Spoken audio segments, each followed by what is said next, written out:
Experts say there is another factor that will be a drag on the economy for years to come: the low birth rate. Yeah, a smaller workforce will mean less money for social safety nets. News 6's Troy Campbell has the story all new at 11. Following the pandemic, economists say parents and people who want to become parents are facing increases in prices all across the board. And they say that affects their decision on whether or not to bring a new child into the family. Food is getting very high. Gas definitely is getting very high. Parents at Lake Eola Wednesday evening, a concern many of them say is top of their list: rising costs with inflation. Definitely, I think it would be harder bringing in a child into this world right now because prices are going up. People are losing their homes.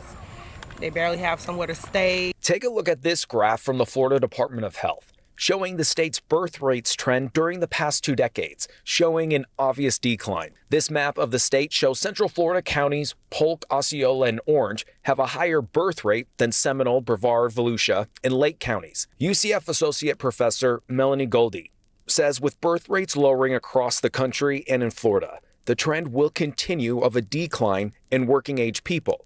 She says one of the first effects we will see is when Social Security funds are expected to run low in the 2030s. If you look at some of the details in some of the Social Security reports, one of the big factors of why they worry that Social Security will go, it's not really bankrupt, but it will no longer be funded by the money that they have.